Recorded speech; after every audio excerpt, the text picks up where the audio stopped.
Allah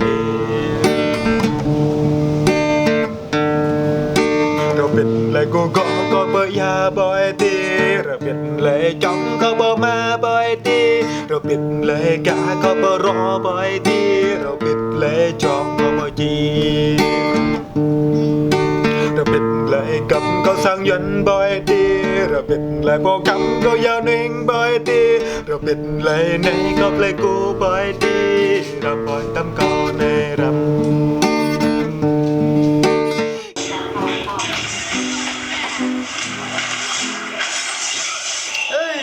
Your team has destroyed a tower.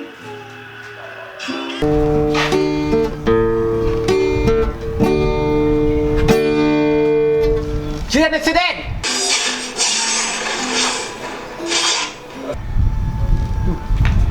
Chuyện accident. Cái gì bố? Lại đại bố biểu. Enemy has Đang chơi game mà. Bố kêu con từ nãy tới giờ biết không? Đồ chơi game không thua mà. Kêu con cái gì á? an enemy has been defeated. Dạ thằng bố gọi con gì vậy bố? Con đang làm gì vậy?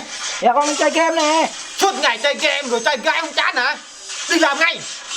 Ủa bố, nhà mình đâu có đường ray đâu. Mày có làm đâu, mày có hàng ngày mày có đi làm đâu mày biết nhà mình có đường gái không hả? Dạ từ nhỏ tới lớn bố được dặn con đi đường ray đâu. Bố thường mày, bố bảo mày đi học mà sao mày đi chơi gái rồi đi chơi game. Hôm nay mày phải đi làm nha mày. Dạ bố hôm nay cho con nghỉ chơi game đi bố. Suốt ngày chơi game. Thôi hôm nay mày có ăn cơm không? Dạ sáng nay bố được cho con ăn cơm nữa. Con ăn game rồi, con no rồi.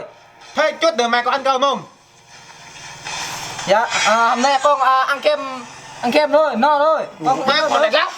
Đi làm không? Dạ được con đi làm bố. Bố này nóng tính quá hả? Bố chưa có vợ nóng tính quá. Trời. Chứ có vợ sắp sinh ra mày chứ. Phòng này suốt ngày chơi game rồi tối đi chơi gái, tan gái rồi không có vợ nữa, không mang vợ gì hết rồi ban ngày thì chơi game. Biết trước là tôi sinh con gái rồi.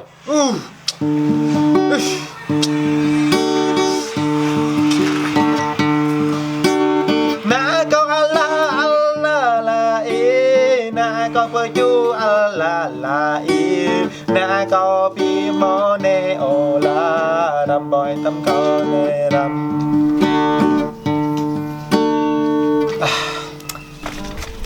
Ồ bố đây cốc thế nào hay? À đây rồi. Đồ nhà mình nhiều cốc quá. Đồ nhà mình 3 cái cốc luôn. Đồ biết lỡ cục nào đây để làm đây. Đây có gì vậy ta? À chắc cục bộ mình biết đi làm có. Chắc lỡ cục này thôi đúng rồi. Lỡ cục này thôi. Đồ cục này nhỏ quá giống như mặt mình luôn. Lỡ cục này thôi.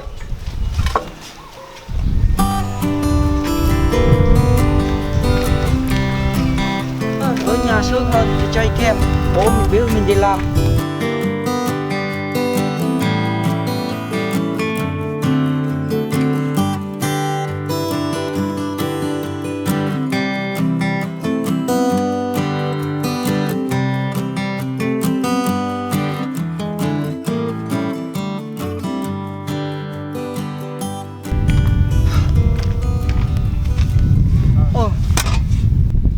Bà mình biết mình đi làm ruộng này đó, hai cái ruộng này là ruộng này ta, mình không biết ruộng nào luôn mà đây chắc ruộng người ta rồi, đây ruộng mình vui bố mình đi làm này, chắc nó biết làm mình, chắc nó biết mình làm có một ít này, được rồi để mình làm xong cái này là mình về nhà kẹp đấy.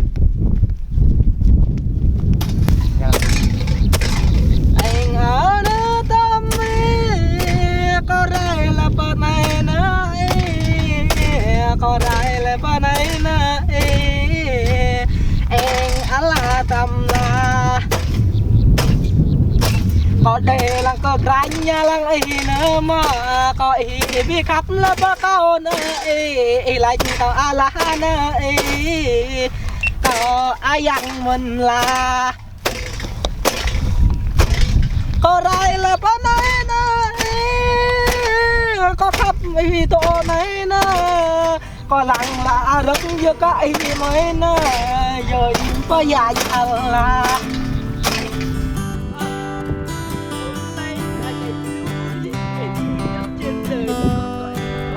đây đây bố tôi kêu tôi đi xem cái ruộng. Quá. Ủa ai vậy ta? Người lạ à? Có phải không ta? Hay là bố mình? Thôi chạy xem nữa.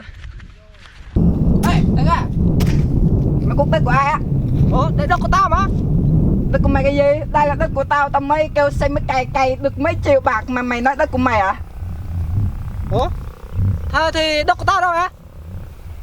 Ôi trời ơi, mày đi cút ở đây bao nhiêu năm rồi? Đây nè. À, đây hả? Ừ. Đồ tao tính đây là đất của tao chứ. Nhầm to rồi, đi cút qua bên này nè. Ừ. Xin lỗi á. Rồi. Trời ơi, con nhà ai đây? Mày đừng có ăn trộm đất tôi à? Ê, xin lỗi. Rồi. Đấy, nhầm mà. Rồi. Đồ mày thì cặp cầu. Nếu không gặp là tôi làm hết cái đây luôn á. Biết điều là tốt, làm đi. Rồng tật gì mà có khung như thế này á? Từ nhỏ tới lớn mình chưa làm được như thế này á. Được. Ở nhà sướng hơn.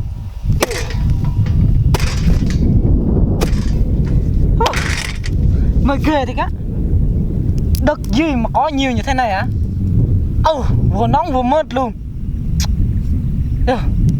Thôi chắc mình đi tắm thôi. Ngủ tới sáng tới chiều, tới tối là mình đi về. Về nhà thì bố mình hỏi như thế nào chắc mình nói là làm xong rồi ra thôi. Nóng quá mà.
Cục xì dầu tân về lắm.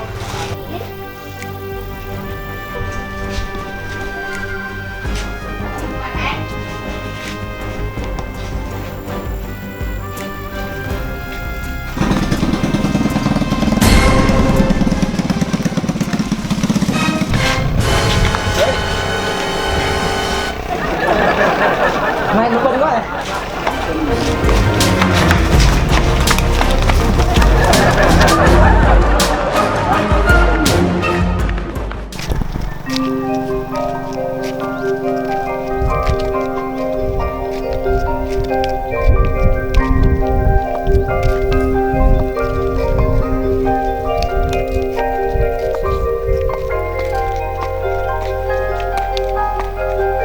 Làm cảnh phong cảnh gì đó hình như có nhiều cái vẻ đẹp rồi bông hoa quốc quỳ rồi bông hoa bê gì đó bê blanc.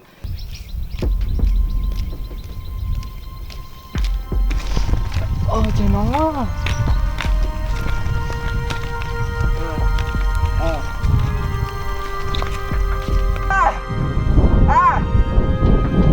bơm ca chuông.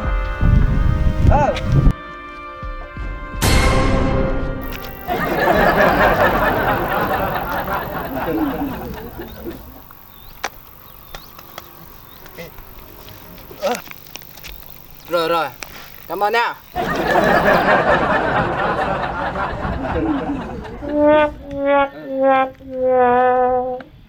Oh my God, who the hell cares?